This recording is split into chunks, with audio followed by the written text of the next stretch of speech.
요즘 인천국제공항에 가보면 한국 사람들은 여행 가려고 줄 서 있고 반대로 입국하는 수많은 러시아와 유럽 여성을 보고 있으면 여기가 정말 한국인지 헷갈릴 정도입니다.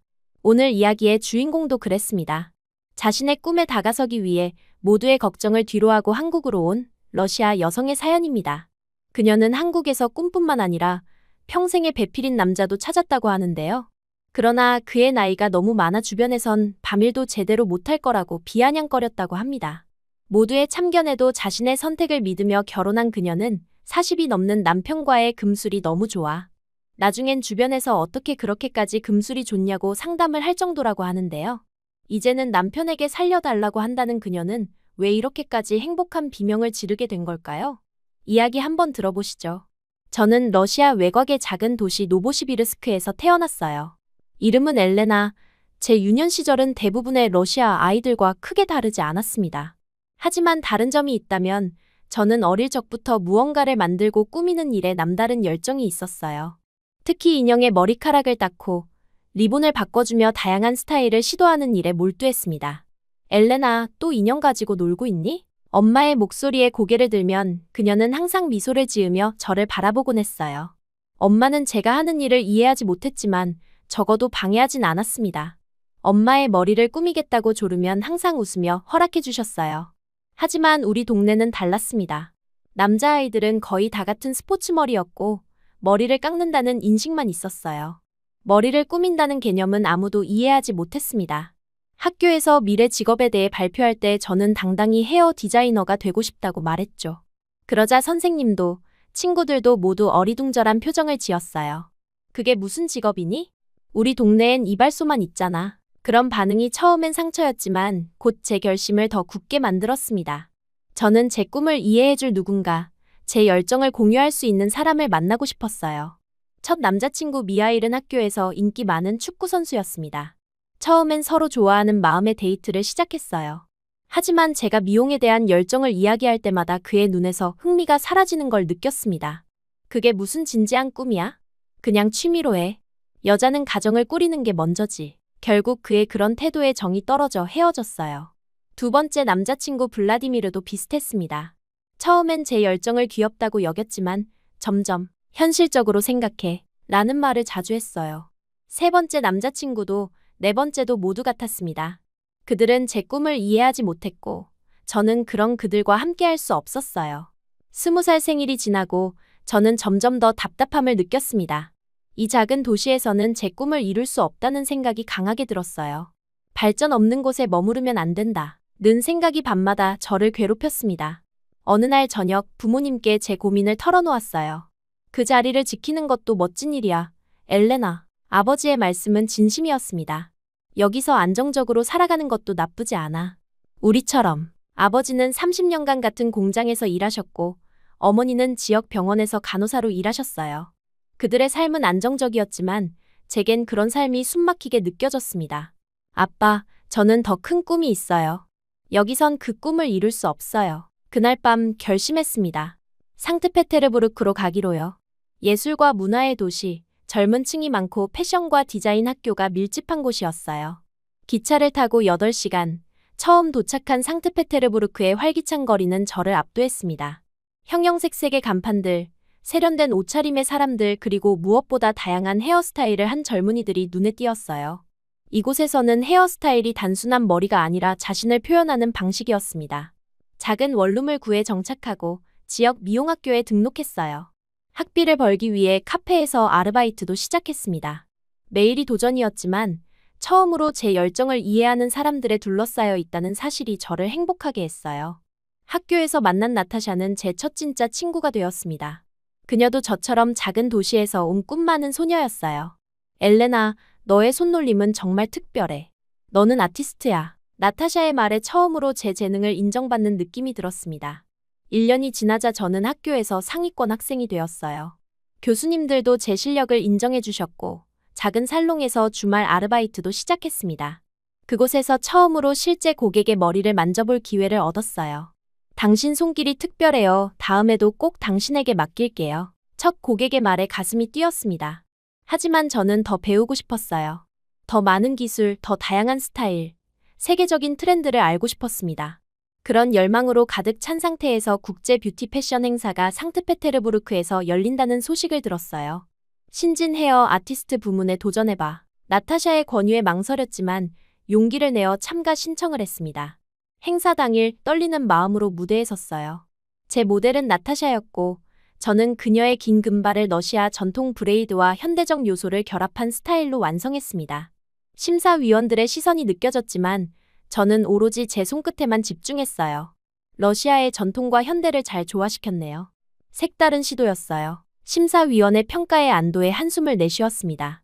수상은 하지 못했지만 그날의 경험은 제게 큰 자신감을 주었어요. 행사장을 둘러보며 다양한 부스를 구경하던 중 한 부스가 특히 눈에 띄었습니다. K-뷰티 아카데미라는 간판 아래 한 남자가 가위와 염색약을 이용해 시연을 하고 있었어요. 호기심의 발걸음을 멈추고 지켜보니 그의 손놀림은 제가 본 어떤 헤어 아티스트보다도 섬세하고 정확했습니다. 작은 가위로 머리카락을 자르는 방식, 염색약을 바르는 기술, 모두 신선했어요. 러시아 친구들, 안녕하세요. 저는 한국에서 온 태연입니다. 그의 러시아어는 서툴렀지만 그의 기술만큼은 완벽했어요. 시연이 끝나고 사람들이 흩어진 후 저는 용기를 내어 그에게 다가갔습니다. 태연은 한국에서 미용 아카데미를 운영하며 외국인 단기 연수생들을 지도한다고 했어요. 그의 말에 처음으로 한국이라는 나라가 제 마음속에 자리 잡았어요. 그날 밤 숙소에 돌아와 한국 미용에 대해 검색하기 시작했습니다. 깔끔한 커트라인, 자연스러운 염색 기술, 트렌디한 스타일링. 모두 제가 배우고 싶은 것들이었어요. 일주일 후 태연에게 이메일을 보냈습니다. 그의 아카데미에 대해 더 알고 싶다고요. 그는 친절하게 모든 정보를 보내주었어요. 6개월 코스, 비용, 숙소 정보까지. 비용은 제게 부담스러웠지만 이것이 제 꿈을 위한 투자라고 생각했습니다. 부모님께 한국행을 말씀드렸을 때 그들은 놀라워했어요. 그렇게 먼 곳까지. 하지만 제 결심을 본 부모님은 결국 저를 지지해 주셨습니다. 아버지는 심지어 비용의 일부를 도와주시겠다고 하셨어요. 비행기표를 예약하고 비자를 준비하며 한국어 기초를 공부하기 시작했습니다. 모든 것이 새롭고 두려웠지만 동시에 설렜어요. 떠나기 전날 밤 창밖의 별을 보며 생각했습니다. 이것이 내 인생의 전환점이 될 거야. 한국에 도착한 첫날 모든 것이 낯설었어요.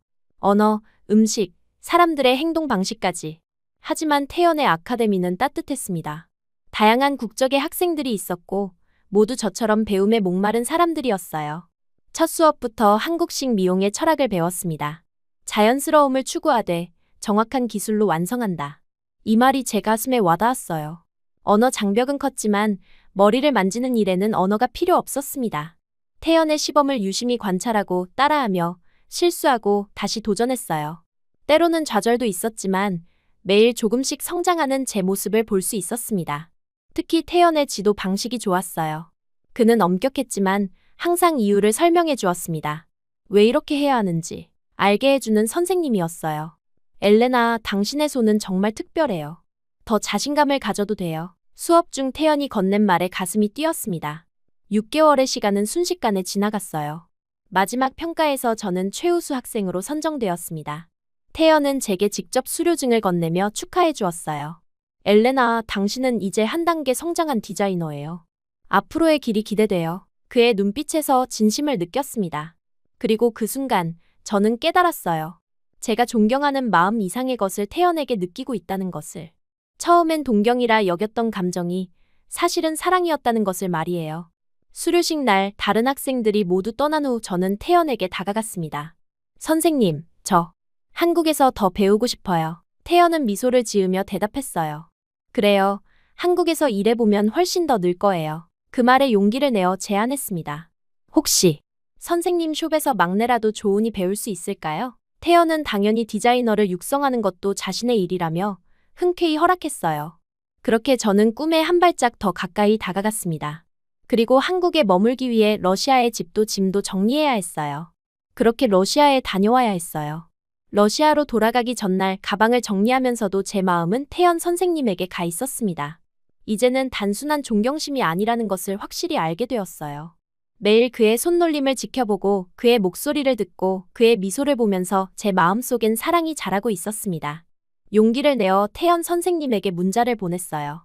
오늘 저녁 시간 괜찮으시면 식사하고 싶어요. 마지막 인사드리고 싶습니다. 짧은 대답이 왔어요. 좋아요. 7시에 학원 앞에서 만나요. 그날 저녁 평소보다 더 신경 써서 준비했습니다. 원피스를 입고 머리도 공들여 스타일링했어요. 학원 앞에 도착했을 때 태연 선생님은 이미 기다리고 있었습니다.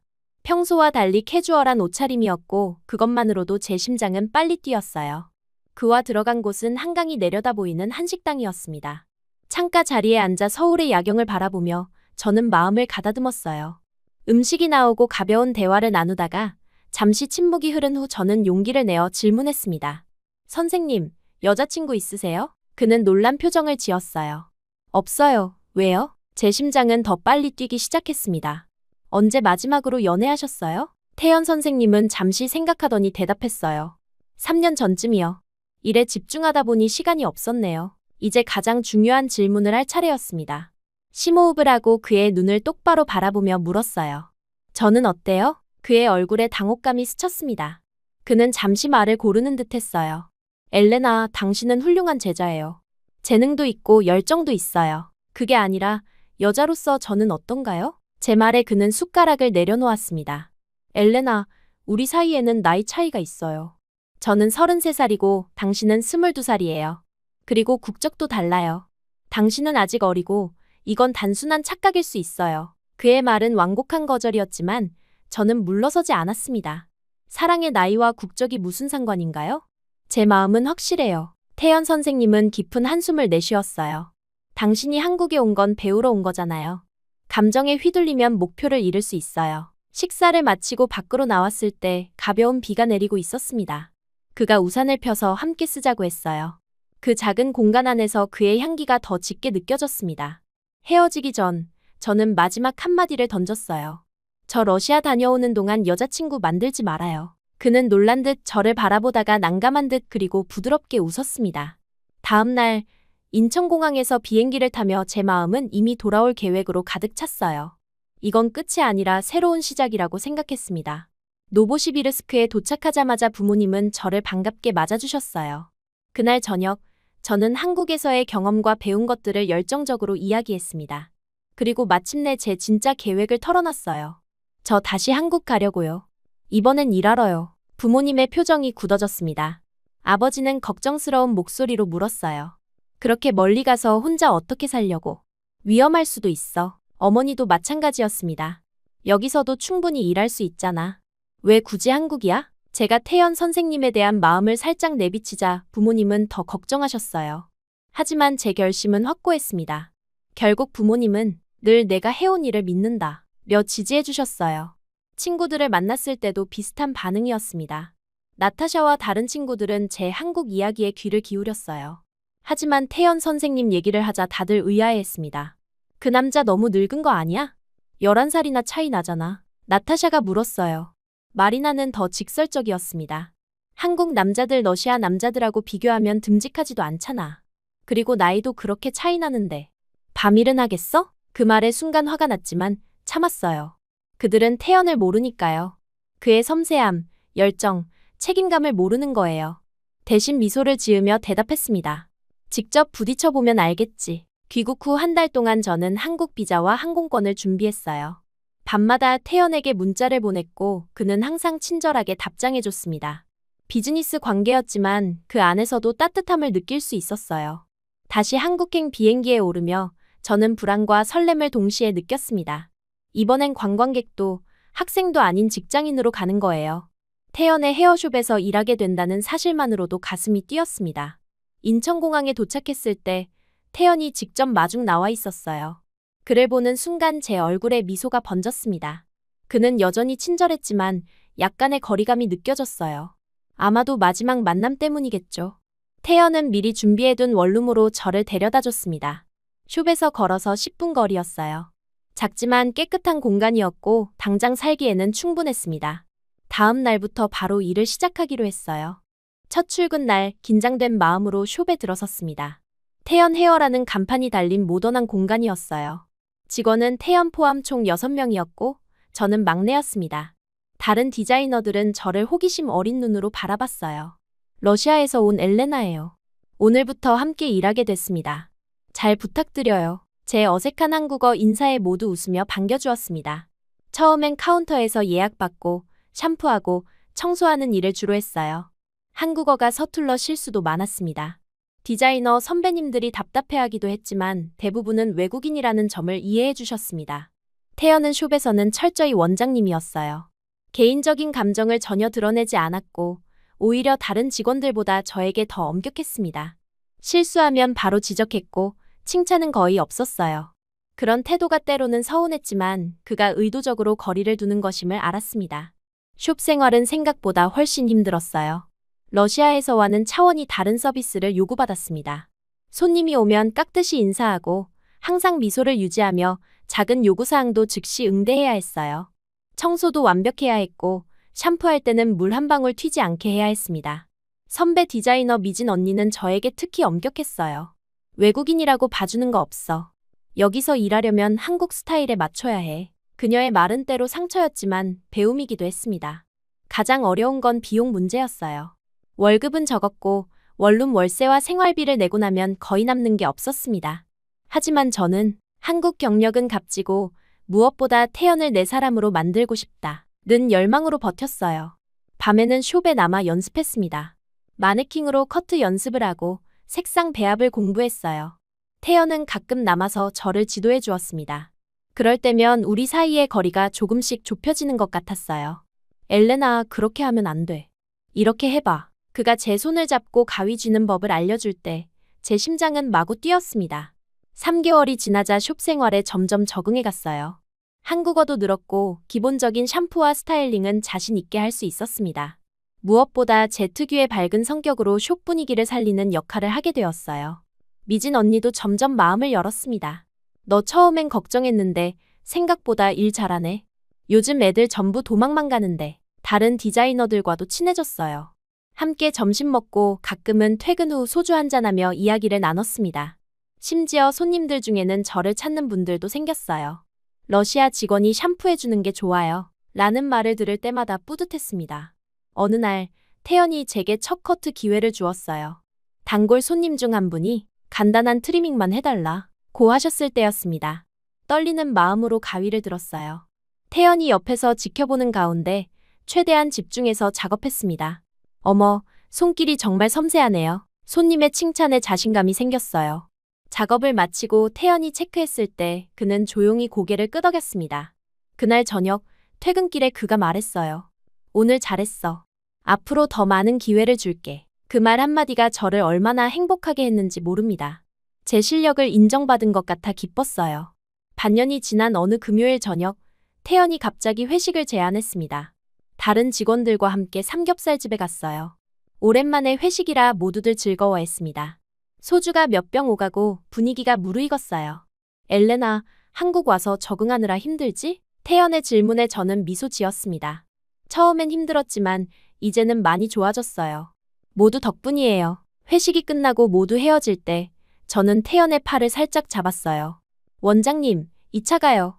더 마시고 싶어요. 그는 잠시 망설이더니 동의했습니다. 근처 포장마차로 향했어요. 러시아 주량은 한국인의 배였기에 저는 전혀 취하지 않았지만 태연은 금세 얼굴이 붉어졌습니다. 소주 한 병을 더 비우고 저는 용기를 내어 다시 고백했어요. 아직도 원장님을 좋아해요. 6개월 전이나 지금이나 제 마음은 변함없어요. 태연은 놀란 듯 저를 바라봤습니다. 엘레나, 일에 집중 잘하길래 당연히 포기한 줄 알았지. 어릴 때 마음은 착각일 때가 많으니까. 사랑은 시간이 지난다고 사라지는 게 아니에요. 오히려 더 깊어졌어요. 제 진심 어린 말에 그는 한숨을 내쉬었습니다. 나이 차이가. 그가 말을 꺼내기도 전에 저는 그의 말을 막았어요. 그래서 오늘 확인해봐야겠어요. 그리고 조심스럽게 그에게 키스했습니다. 잠시 굳어있던 그가 천천히 저를 안아주었어요. 그의 품은 생각보다 따뜻했고 안정감이 느껴졌습니다. 그리고 모두가 걱정하고 저도 긴장했던 그의 힘을 그날 밤에 확인하고서 저는 정말 크게 안심했습니다. 그렇게 연인이 되었어요. 다음 날 아침, 일찍 출근하며 저는 속으로 다짐했습니다. 일과 감정을 혼동하지 않겠다. 숍에서는 여전히 원장님과 직원의 관계를 유지했어요. 아무도 우리의 관계를 눈치채지 못했습니다. 그렇게 저는 러시아에서 온 헤어숍 막내에서 태연의 연인이 되었어요. 앞으로 어떤 어려움이 있을지 모르지만 우리의 사랑이 모든 것을 이겨낼 수 있다고 믿었습니다. 무엇보다 저는 태연을 더 깊이 알아가고 싶었어요. 그의 과거, 꿈, 두려움까지. 모든 것을 함께 나누는 진짜 연인이 되고 싶었습니다. 태연과 연인이 된 후 우리의 일상은 달콤했어요. 낮에는 숍에서 원장님과 직원으로, 밤에는 연인으로 지냈습니다. 처음엔 우리 관계를 비밀로 했지만 시간이 흐르자 직원들도 하나둘 눈치채기 시작했어요. 미진 언니가 제일 먼저 알아챘습니다. 원장님하고 둘 사귀는 거지? 눈빛만 봐도 알아. 그녀의 직설적인 말에 당황했지만 숨길 이유도 없었어요. 다행히 다른 직원들도 우리 관계를 축하해 주었습니다. 연인이 된 지 1년, 이제 저는 숍의 정식 디자이너로 일하고 있었어요. 제 단골 고객도 생겼고 제가 한 머리 스타일링을 보고 똑같이 해달라고 하거나 저만의 스타일링이 입소문이 나기 시작했습니다. 태연은 일과 사랑 모두에서 저를 성장시켰어요. 그는 엄격한 스승이자 다정한 연인이었습니다. 하지만 한 가지 걱정이 있었어요. 태연은 결혼에 대해 전혀 얘기하지 않았습니다. 어느 날 저녁 그의 아파트에서 함께 저녁을 먹으며 용기를 내어 말했어요. 당신 나이도 있으니 빨리 결혼해야 하는 거 아닌가요? 태연은 놀란 표정으로 저를 바라봤습니다. 갑자기 결혼 얘기는 왜? 갑자기가 아니에요. 우리 1년 넘게 만났고 당신 나이는 34살이에요. 더 미루면 아이도 늦어지잖아요. 그는 한숨을 내쉬며 젓가락을 내려놓았어요. 엘레나, 난 결혼에 대해 깊이 생각해 본 적 없어. 게다가 우리는 문화도 다르고. 제가 실망한 표정을 지었나 봐요. 태연은 재빨리 덧붙였습니다. 시간이 좀 필요해. 갑작스러워서 기다리지 않기로 했어요. 다음 주 태연에게 미리 말하지 않고 그의 부모님을 찾아갔습니다. 태연의 어머니는 강남에서 작은 옷가게를 운영하고 계셨어요. 가게에 들어서자 어머니는 놀란 표정으로 저를 바라보셨습니다. 안녕하세요. 저는 엘레나입니다. 태연 씨의 여자친구예요. 긴장한 목소리로 인사드렸어요. 어머니는 잠시 저를 관찰하시더니 미소 지으셨습니다. 아, 러시아에서 온 아가씨구나.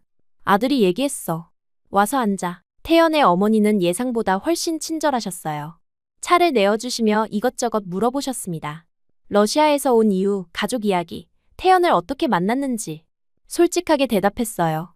어머니는 특히 제가 헤어 디자이너라는 점에 관심을 보이셨습니다. 머리 한번 해줄래?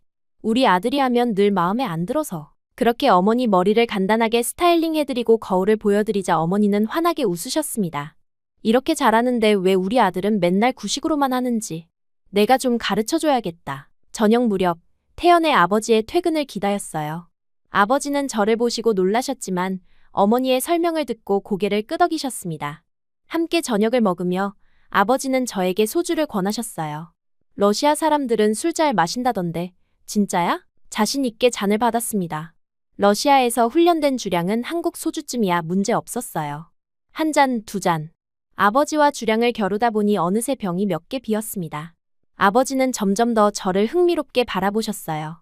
야, 이 아가씨 대단한데. 우리 태연이가 큰일 났네. 마지막까지 아버지와 술을 나누며 끝까지 맞춰내자 그분은 제 손을 꼭 잡으셨습니다. 술 잘 받는 며느리, 마음에 들어. 시부모님의 마음을 얻은 저는 자신감이 생겼어요. 그날 밤 태연에게 전화했습니다. 그는 놀란 목소리였어요. 뭐? 너 우리 부모님 만났다고. 어떻게 그런 생각을. 당신 부모님 정말 좋으신 분들이에요.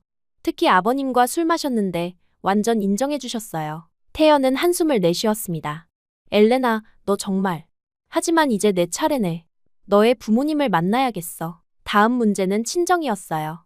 부모님께 태연과 결혼하고 싶다고 전화로 말씀드렸습니다. 전화기 너머로 긴 침묵이 흘렀어요.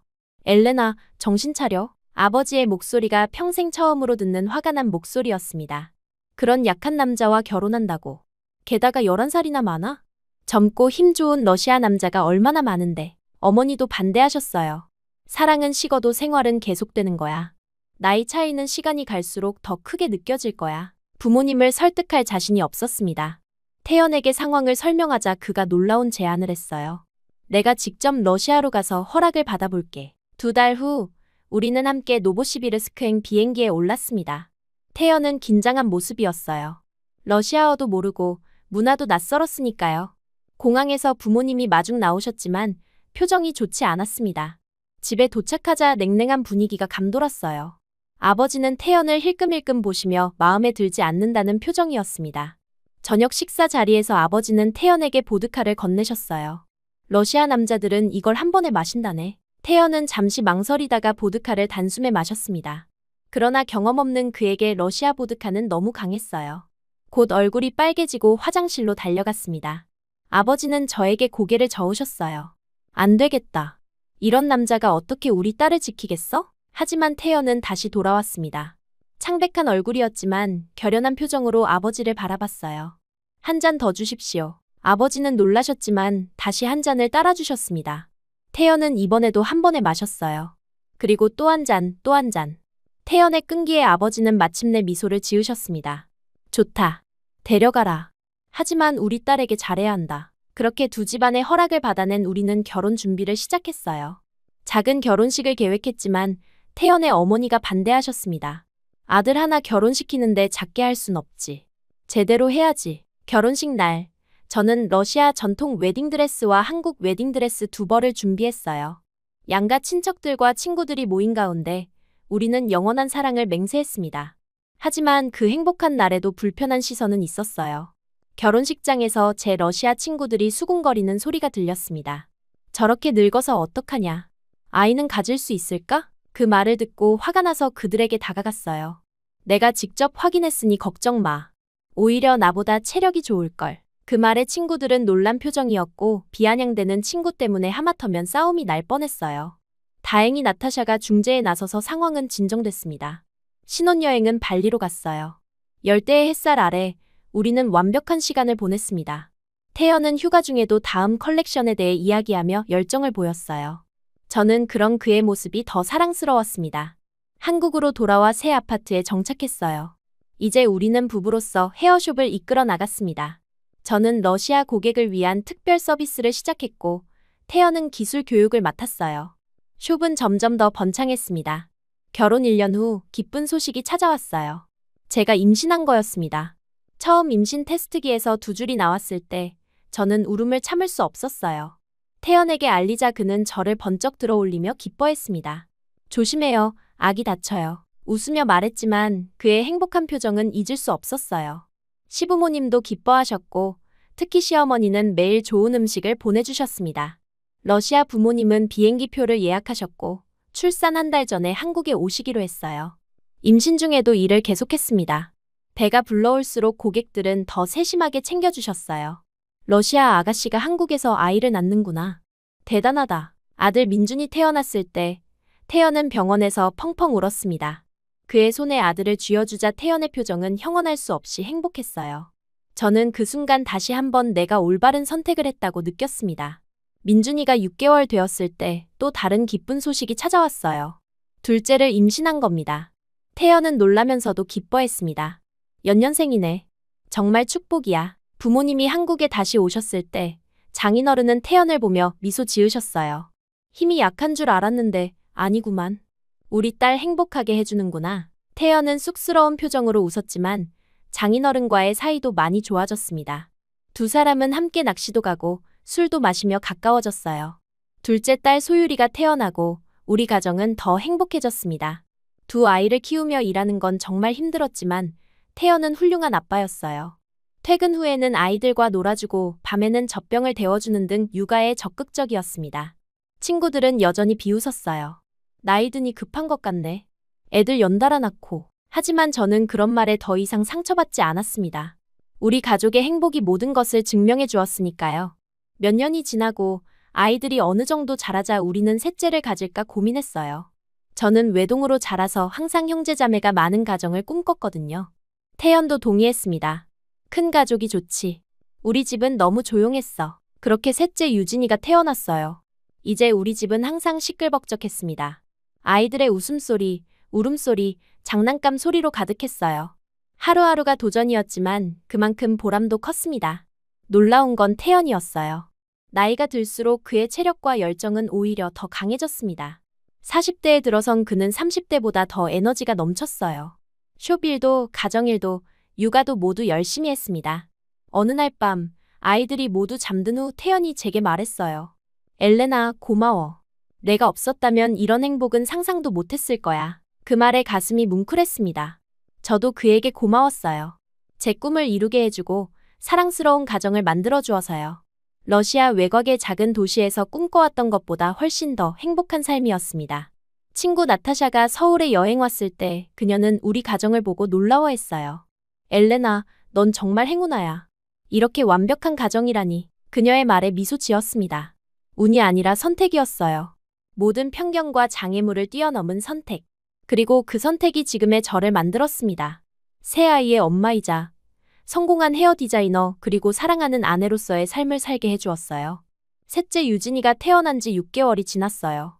아침부터 저녁까지 새 아이를 돌보는 일은 정말 힘들었습니다. 하루는 24시간인데 할 일은 48시간어치였어요. 출근 전에는 아이들 아침 준비, 등원 준비를 하고 퇴근 후에는 저녁 먹이고 목욕시키고 재우는 일까지. 시부모님이 많이 도와주셨지만 그래도 체력적으로 한계를 느낄 때가 많았습니다. 하지만 놀랍게도 남편 태연의 열정은 전혀 식지 않았어요. 오히려 시간이 지날수록 더 강해졌습니다. 아침에는 일찍 일어나 아이들 아침을 준비하고 퇴근 후에는 에너지 넘치게 아이들과 놀아주었어요. 밤에는 그건 더 말할 필요도 없을 것 같습니다. 어느 날 밤, 새 아이를 모두 재운 후 저는 녹초가 되어 침대에 쓰러졌어요. 하지만 태연은 여전히 활기찼습니다. 그가 제 곁에 누우며 귓가에 속삭였어요. 우리 유진이 귀엽지? 넷째도 낳아볼까? 순간 눈이 번쩍 떠졌습니다. 농담인 줄 알았는데 그의 표정은 진지했어요. 당신, 지금 농담하는 거죠? 태연은 미소를 지으며 제 머리카락을 쓰다듬었습니다. 왜? 우리 능력되면 더 나아야지 않겠어?